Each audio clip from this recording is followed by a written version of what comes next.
بہت خاص مہمان سابق سینیٹر مشاہد حسین سید.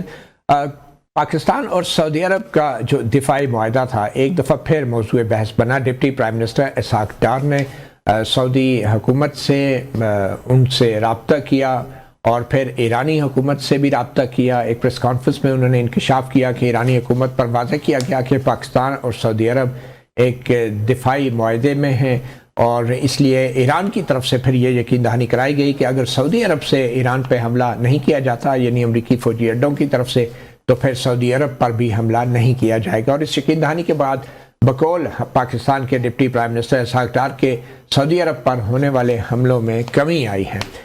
تو مشاہد حسین سید صاحب، جو کام امریکہ اپنے فوجی اڈوں کے ساتھ نہیں کر سکا یعنی سعودی عرب کا دفاع، تو پاکستان اس حوالے سے کیا کر سکتا ہے اور کیا پاکستان پابند ہے کہ ایران پہ وہ حملہ آور ہو سعودی عرب کے دفاع میں اس معاہدے کے مطابق؟ جی، جو بنیادی معاہدہ ہوا تھا پاکستان اور سعودی عربیہ کا وہ 1982 میں ہوا. اس کے تحت پاکستانی فوج بھی لوکیٹڈ تھی اور وہ تھا کہ سعودی عربیہ کا دفاع خاص طور پہ جو ہولی سائٹس کا ہے and it was linked with Israel. صرف ہولی سائٹس کی ہولی سائٹس کا کیونکہ ہمارا وہ اس حوالے سے تھا. اب یہ اس جو کرنٹ معاہدہ ہے، میرا اپنا تو انڈرسٹینڈنگ یہ تھا کہ چونکہ پاکستان کی پارلیمنٹ نے، آپ کو یاد ہوگا 2015 میں، اس کو میں بھی تھا اس میں ڈرافٹ کرنے میں، کہ جب سعودی عربیہ نے ہم سے مانگے یمن کے لیے تو ہم نے کہا کہ ہم دو مسلم برادر میں اگر کوئی لڑائی ہوتی ہے تو ہم اس میں شامل نہیں ہوتے. ہاں اسرائیل کا ہو، یس، ہم نے 2 اسرائیل عرب وار میں حصہ لیا ایئر فورس نے، 1967 کی جنگ میں، 1973 کی جنگ میں، اور 2015 کو پارلیمنٹ نے متفقہ قرارداد ریزولوشن کیا ہر پارٹی نے، اپوزیشن، اور اس کو میاں صاحب کی گورنمنٹ تھی، اپوزیشن اور گورنمنٹ، اور اس میں پاکستان کی اسٹیبلشمنٹ بھی شامل تھی کہ ہم فوج نہیں بھیج سکتے یمن کے حوالے سے، آپ یہ مانگ گیا تھا اور وہ معاملہ سیٹل ہو گیا تھا. تو میرا اپنا یہ مشاہدہ ہے کہ ایران کی تو کوئی ڈائریکٹ تھریٹ تو سعودی عربیہ کو مجھے نظر نہیں آتی.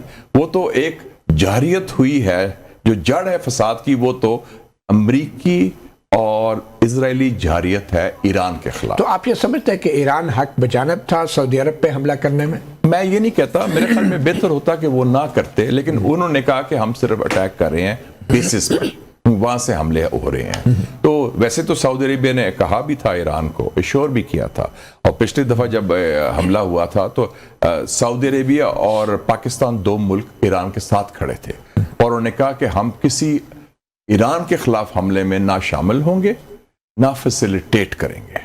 اور میرے خیال میں آپ نے جو بات کی ہے یہ بیک چینل کی، شاید تفصیلات مجھے اس کی معلوم نہیں ہے، پریس کانفرنس میں کی ہے، تو ہو سکتا ہے، اور اس میں وہ کہتے ہیں فرق بھی پڑا ان کے حملوں کا، لیکن بنیادی بات ہے when you look at the thing، context تو یہ ہے نا کہ ایک حملہ جارحیت ہوئی ہے امریکہ اور اسرائیل کی طرف سے، اور چاہے انہوں نے ہو سکتا ہے اڈے کہیں سعودی کے استعمال کیے ہیں یا نہیں کیے، لیکن کم سے کم جارحیت تو ایران پر ہوئی ہے. تو ایران تو جو کر رہا ہے وہ جوابی کارروائی کر رہا ہے.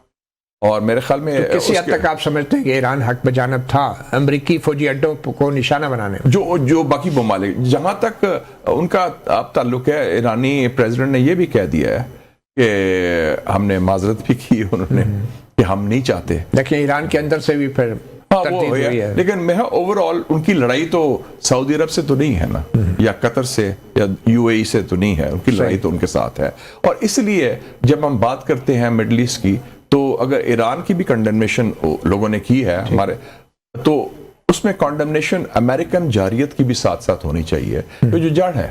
جیسے ہم کیا موقف لیتے ہیں جب ہمیں کہتے ہیں کہ آپ مسالت کریں افغانستان کے ساتھ، تو ہم کہتے ہیں کہ yes we are ready for peaceful negotiations, لیکن پہلے جو جڑ ہے وہ تو ہے TTP یا دہشت گردی جو افغانستان سے پاکستان کے خلاف. اور ہم بھی TTP کے اڈوں کو نشانہ بنانے کا دعویٰ کرتے ہیں. ہم وہی کرتے ہیں. افغان حکومت تو ایرانی موقف بھی جو منطق ہے وہ تو وہی ہے جو پاکستانی لاجک ہے نا. جب ہمیں لوگ کہتے ہیں یہ صلح کریں، میڈیشن کریں، ہم میڈیشن کے لیے تیار ہیں، لیکن جو فساد کی جڑ ہے اس کو تو روکے نا. اچھا، آپ کے خیال میں قطر یا دیگر جو عرب ممالک ہیں، سعودی عرب ہے، ओमान है, ये खुद क्यों नहीं जवाबी हमला कर पा रहे हैं ईरान पे, क्योंकि हमले तो हो रहे हैं उनकी सरजमीन पे। अच्छा, ये आपने ओमान की बात की, मैं उसको जरा मेंशन कर हाँ, दूं। ओमान पे हमले नहीं हो रहे। हाँ, और ओमान के जो फॉरेन मिनिस्टर का बहुत अच्छा बयान आया है, डॉक्टर बदर अल बुसैती, उन्होंने कहा है कि ये जो अमेरिकन हमला है और इजरायली हमला ईरान पर, ये इलीगल है एंड इमोरल है, गैर कानूनी भी है, गैर अखलाकी भी। और उन्होंने ये भी कहा है कि ईरान को भी जो कार्रवाई उन्होंने की है अरब ममालिक के खिलाफ, वो भी गलत है। उन्होंने बड़ा एक असूली मौका बैलेंस्ड और असूली मौका लिया। तो ये अमेरिकी अड्डों को निकाल क्यों नहीं देते अरब ममालिक? मेरे ख्याल में तो isn't it time for that? अगर वो अड्डे मतीउल्लाह जान साहब आपके लिए लाइबिलिटी हो जाए, वो अड्डों की वजह से उस जगह गड़बड़ हो, और वो अड्डे गैंगस्टर जो है इस मिडल ईस्ट का बदमाश नेतन्याहू इस्तेमाल कर रहा है तो थ्रू द अमेरिकन, तो उस अड्डों के आपका तहफ़्फ़ुज़ तो नहीं हो रहा ना, उल्टा आपके लिए खतरा बन गए हैं। तो आप समझते हैं कि अमेरिकी इंतज़ामिया या अमेरिकी सदर ट्रंप संजीदा हैं ईरान में रजीम चेंज के? क्योंकि ईरान में रजीम चेंज हो गई तो फिर तो इन अड्डों की अरब ममालिक में ज़रूरत भी नहीं रहेगी। ये भी बिल्कुल सही। मेरे ख्याल में उनका वो चाहते हैं कि और अड्डे बने उनके। इस वक्त अमेरिका के पास दुनिया में कितने अड्डे हैं? और फिर असला कौन खरीदेगा? 800 अड्डे हैं दुनिया में, और 400 अड्डे हैं एशिया में, जहां हम भी लोकेटेड हैं, पूरे एशिया में आप देख लें। तो वो तो अब ये अड्डों की बात सिर्फ नहीं हो रही, अब उन्होंने ये कहा है कि हम उनका तेल भी लेंगे। सो it's not just रजीम change, it is stealing the oil.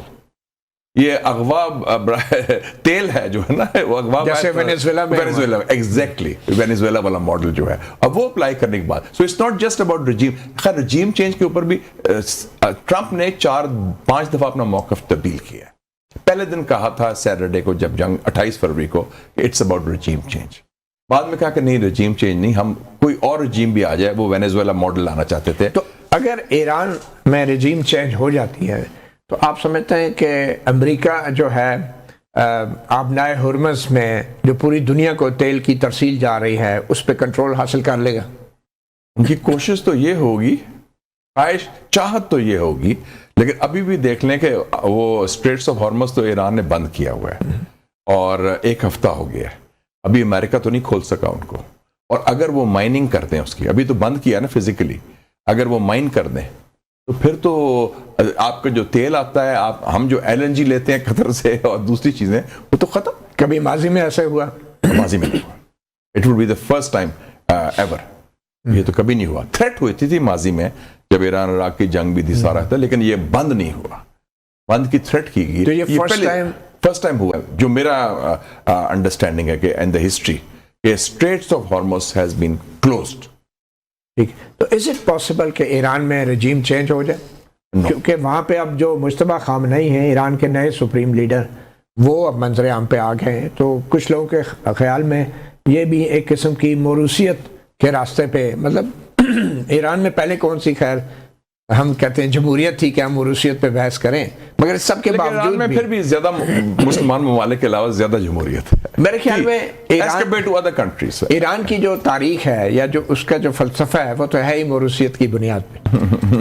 जो उसका कॉन्सेप्ट है वहाँ पे, जो रजीम का, जो उनकी हिस्ट्री का जो अंडरस्टैंडिंग है, वो तो है ही मोरूसियत है अगर देखा जाए तो वहाँ पे ये इशू नहीं है सच को। नहीं, वो मोरूसियत का इशू नहीं है। मुश्तबा खामनेई वो बंदा है जो 17 साल की उम्र में, जब उसका वालिद सदर ईरान था, वो जंग लड़ा था एज अ सिपाही for the revolutionary guards against Iraq 1986। बात कर, सॉरी, मैं मुश्तबा खामनेई 17 साल का बच्चा था, स्टूडेंट था, कि वो वॉलंटियर कर रहा था इस्लामिक रेवोल्यूशनरी गार्ड्स में इराक की जारियत के खिलाफ। कोई VIP चाइल्ड नहीं था। His father was president of Iran. ये नहीं कि वो गायब हो जाए, बाहर चला जाए या वो छुप जाए। No, he fought. उसकी वालदा शहीद हुई हैं, उनकी बेगम शहीद हुई हैं, उनका बेटा शहीद हुआ है, उनके वालिद शहीद हुए हैं।